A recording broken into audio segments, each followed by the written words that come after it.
하루를 마무리하는 이 시간, 마음이 무르익는 낭독의 순간에 오신 걸 환영합니다. 저는 낭독자 무르입니다.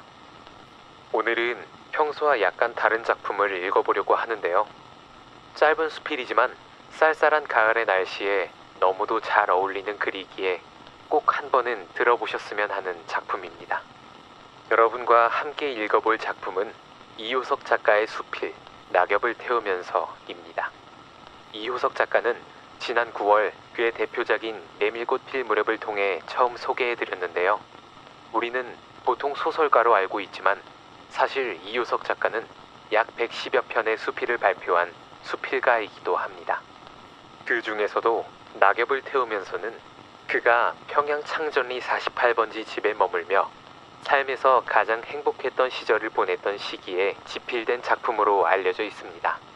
가을이 저물어가는 어느 날 바닥에 떨어진 낙엽을 모아 태우는 날은 쌀쌀하지만 마음은 따스해지는 모습을 상상하며 여러분의 가을 끝자락에도 온기가 채워지기를 바랍니다. 그럼 무르익다. 오늘도 여러분과 함께 책장을 넘겨봅니다.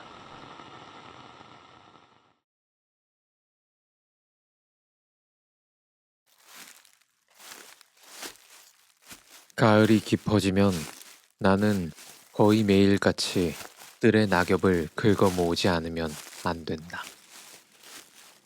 날마다 하는 일이건만 낙엽은 어느덧 날고 떨어져서 또 다시 쌓이는 것이다. 낙엽이란 참으로 이 세상 사람의 수효보다도 많은가 보다. 30여 평에 차지 못하는 뜰이건만 날마다 시중이 조련치 않다. 벚나무, 능금나무, 제일 귀찮은 것이 벽의 담쟁이다.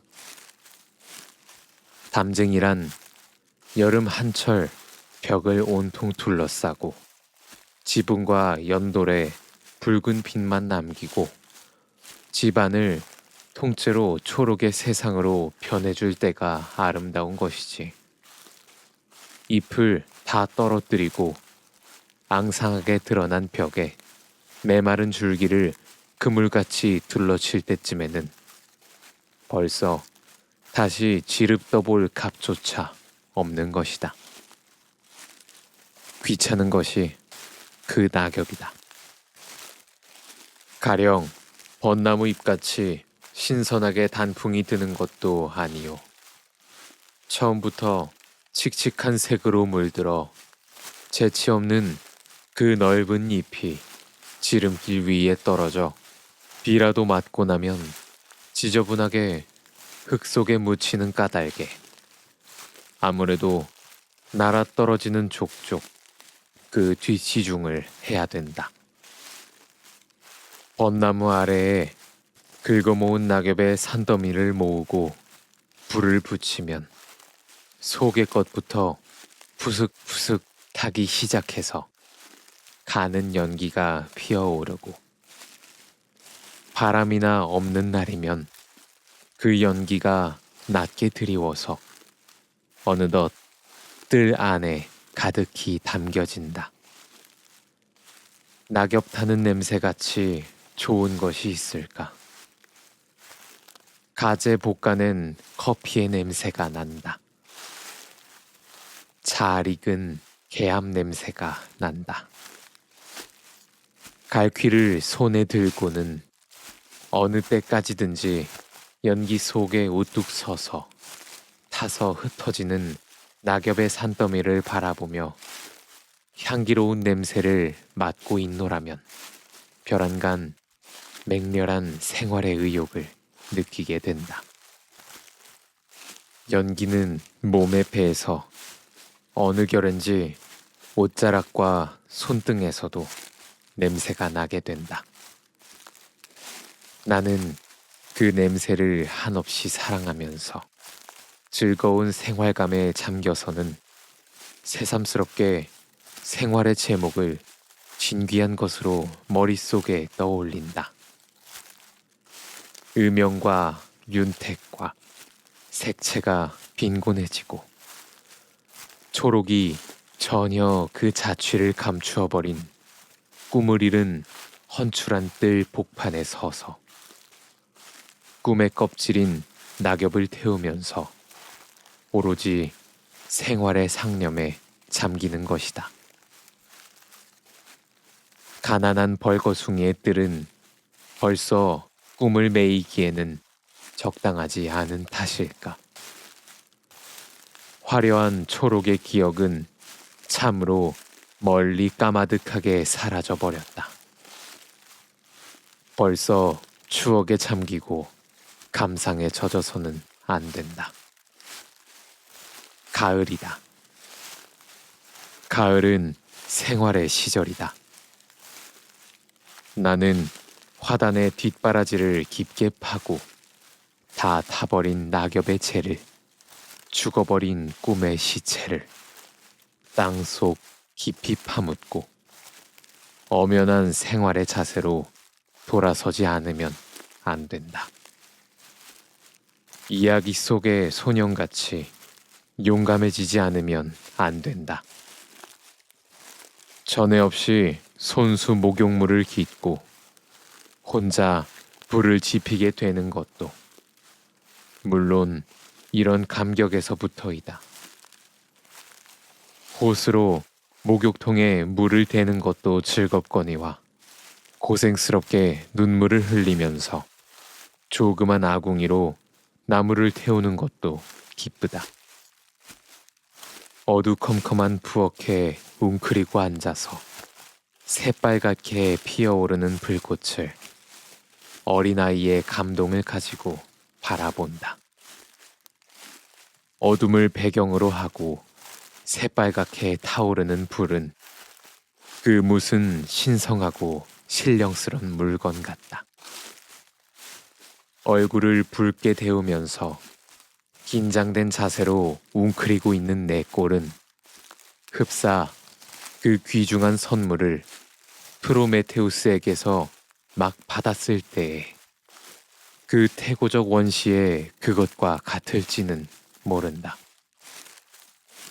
새삼스럽게 마음속으로 불의 덕을 찬미하면서 신화 속 영웅에게 감사의 마음을 비친다. 좀 있으면 목욕실에는 자욱하게 김이 오른다. 안개 깊은 바다의 복판에 잠겼다는 듯이 동화의 감정으로 마음을 장식하면서 목욕물 속에 전신을 깊숙이 잠글 때 바로 천국에 있는 듯한 느낌이 난다. 지상 천국은 별다른 곳이 아니다. 늘 들어가는 집안의 목욕실이 바로 그것인 것이다. 사람은 물에서 나서 결국 물 속에서 천국을 구경하는 것이 아닐까. 물과 불과 이 두 가지 속에 생활은 요약된다. 시절의 의욕이 가장 강렬하게 나타나는 것은 두 가지에 있어서다. 어느 시절이나 다 같은 것이기는 하나 가을부터의 절기가 가장 생활적인 까닭은 무엇보다도 이 두 가지의 원소에 즐거운 인상 위에 서기 때문이다. 난로는 새빨갛게 타야 하고 화로의 숯불은 이글이글 되어야 하고 주전자의 물은 펄펄 끓어야 된다. 백화점 아래층에서 커피의 낫을 찍어 가지고는 그대로 가방 속에 넣어 가지고 전차 속에서 진한 향기를 맡으면서 집으로 돌아온다. 그러는 내 모양을 어린애답다고 생각하면서 그 생각을 또 즐기면서 이것이 생활이라고 느끼는 것이다. 싸늘한 넓은 방에서 차를 마시면서 그제까지 생각하는 것이 생활의 생각이다. 벌써 쓸모 적어진 침대에는 더운 물통을 여러 개 넣을 궁리를 하고, 방구석에는 올겨울에도 또 크리스마스 트리를 세우고 색전기도 장식할 것을 생각하고, 눈이 오면 스키를 시작해볼까 하고 계획도 해보곤 한다. 이런 공연한 생각을 할 때만은 근심과 걱정도 어디론지 사라져버린다. 책과 씨름하고 원고지 앞에서 궁싯거리던 그 같은 서재에서 개운한 마음으로 이런 생각에 잠기는 것은 참으로 유쾌한 일이다. 책상 앞에 붙은 채 별일도 없으면서도 쉴 새 없이 궁싯거리고 생각하고 괴로워하고 하면서 생활의 일이라면 촌음을 아끼고 가령 뜰을 정리하는 것도 소비적이니 비생산적이니 하고 경시하던 것이 도리어 그런 생활적 서사에 창조적인 뜻을 발견하게 된 것은 대체 무슨 까닭일까? 시절의 탓일까? 깊어가는 가을, 이 벌거숭이의 뜰이 한층 산 보람을 느끼게 하는 탓일까?